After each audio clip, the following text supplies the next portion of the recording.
My boyfriend was transferred to the office where I worked, and that's how we met. I was in a senior position, so I couldn't be too informal with him at work, but I quickly realized he was a cheerful and humorous person.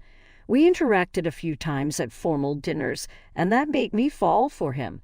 One day, I bluntly asked for his number, and that's how we started talking. I had already fallen for him and was looking for a relationship, but I wanted to know how he felt about me first. We started hanging out, and I became even more impressed by him. This allowed us to get to know each other better.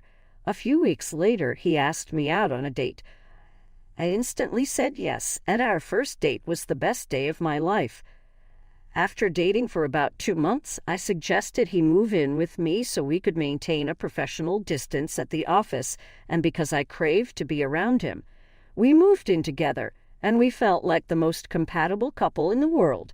He was such a decent and caring man who worried about the silliest things, making him even cuter.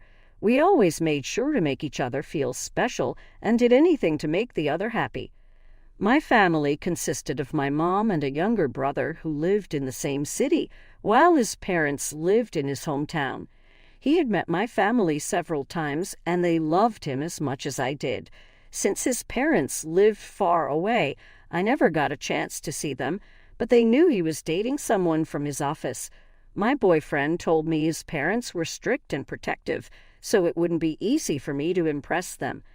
I told him I had genuine feelings for him and respected his family, no matter what they were like. On my birthday, my boyfriend proposed to me, and I couldn't say no. I promptly said yes and hugged him with all my might. He told me he wanted to marry me in 2 months, and I told him I was absolutely ready. He'd had to see his parents to tell them about us getting married, so he left for his hometown the weekend.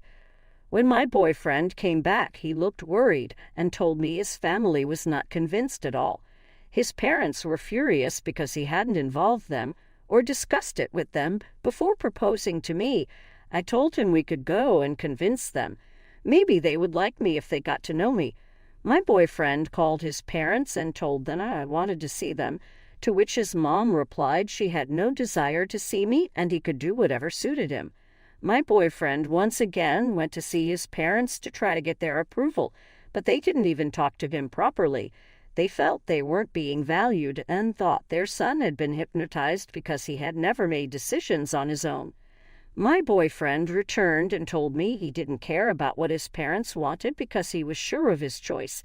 He told me we were going to get married and didn't need his parents' approval.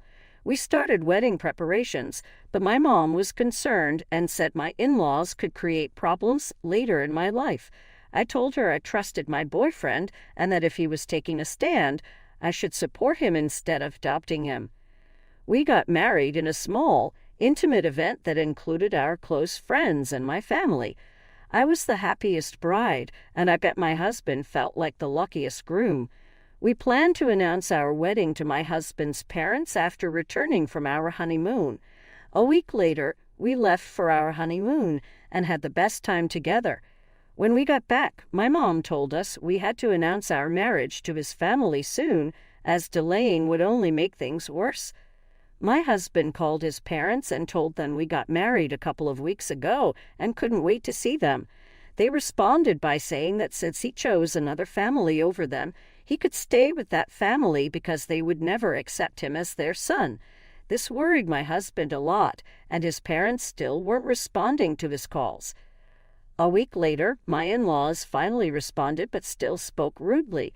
My husband told them he was old enough to make his own life decisions and didn't need their support or approval all the time. His parents threatened to abandon him and never let him see them again if he kept acting this way. Then they invited us to their home, which made my husband glad they were at least willing to see us. I'm not getting a positive vibe from this situation. Just a few days before, his parents were cursing me and saying I had hypnotized their son. Now they're inviting us to their home. I asked my husband what if they had planned something against us. He replied that I was overthinking and making up situations in my mind because I was mentally exhausted. My mom also told me they were just trying to make up with their son, as they couldn't lose their only child. We reached my mother-in-law's house in the evening, and they had arranged a lavish dinner. They greeted us warmly, told me I was beautiful, and said they were glad to see me. I was relieved that they accepted us as a couple and believed they would like me once they got to know me. I was convinced they were just being protective of their son, but my mother-in-law started asking about my family. When I mentioned I had a mom and a brother, she asked if my dad had died. I explained that my parents had separated long ago due to my dad's trust issues. She bluntly said that if my dad had doubted my mom, there must have been a reason. Ignoring her remark, she went on to say that women with such character ruin families. I lost my cool and yelled at her, asking how she dared to say that. My husband tried to calm me down, but I told him I wanted a divorce right away. We left immediately, and I locked myself in my room once we got home. My husband called my mom to talk to me, and she convinced me to open the door. You might think I overreacted, but I know how my mom dealt with her toxic relationship with my dad and how hard she worked to raise me and my brother. I couldn't bear a single word against her. My mom told me not to worry about someone who doesn't matter and to focus on my husband, who is by my side.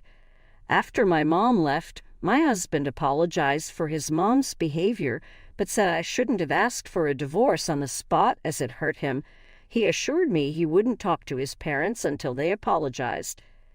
A week later, my mother-in-law called my husband and wanted to see him. He refused, saying he wouldn't visit until she apologized.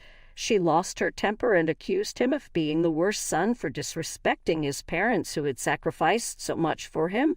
He told her they weren't entitled to control his life and needed to apologize or risk losing him.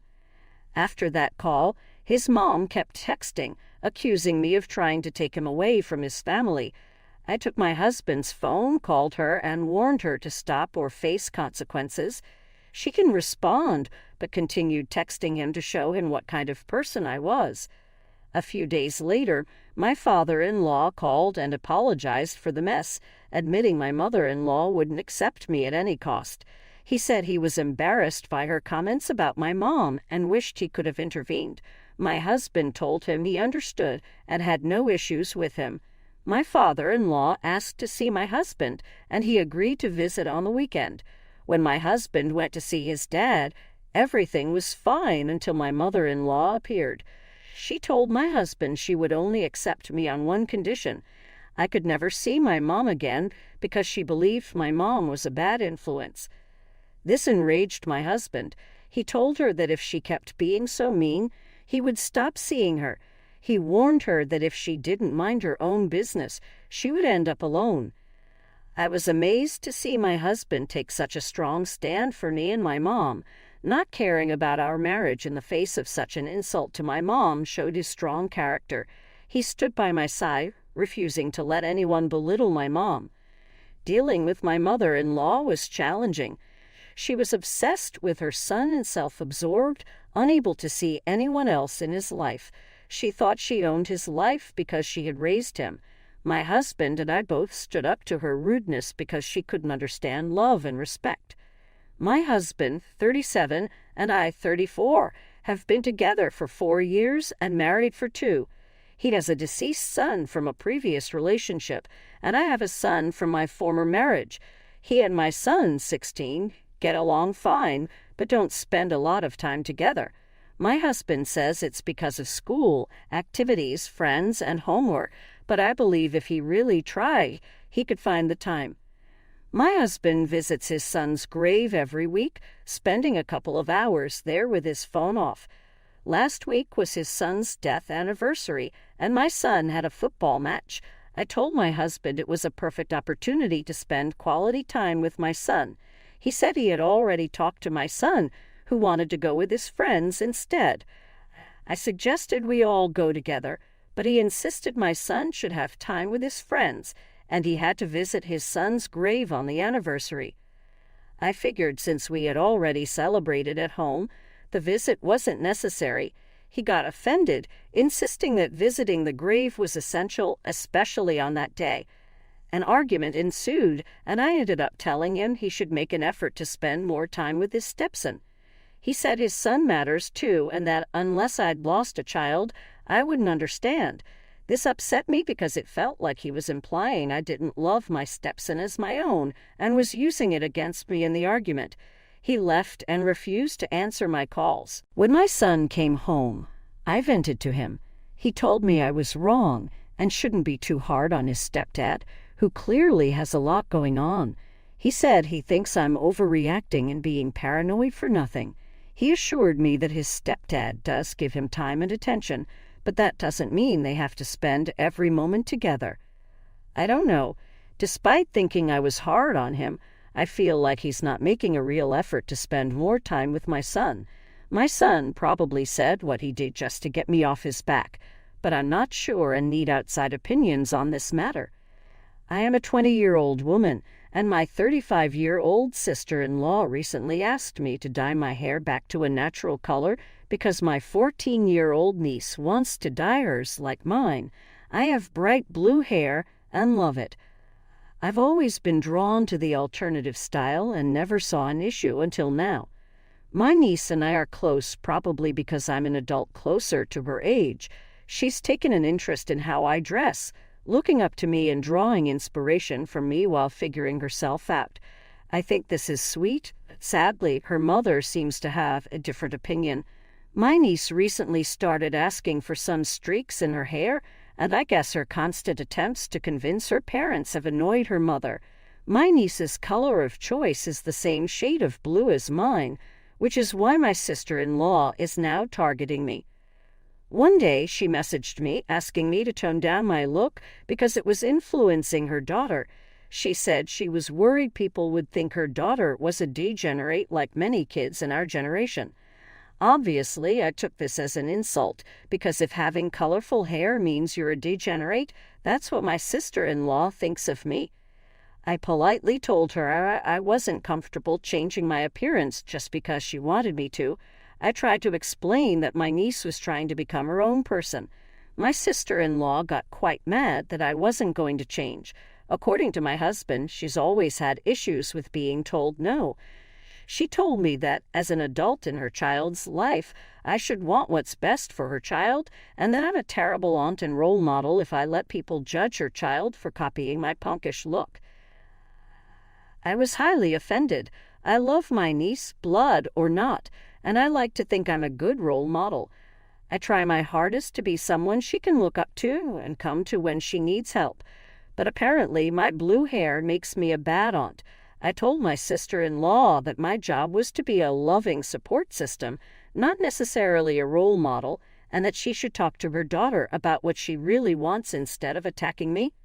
My sister-in-law got even madder and said my niece wouldn't be allowed to come over as often until I stopped dressing like a degenerate.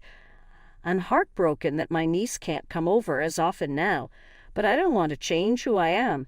My husband supports me, but my mother-in-law says I'm being in a hole. Ah, yes, nothing convinces a teenage girl to conform like refusing to indulge even the smallest expression of individuality.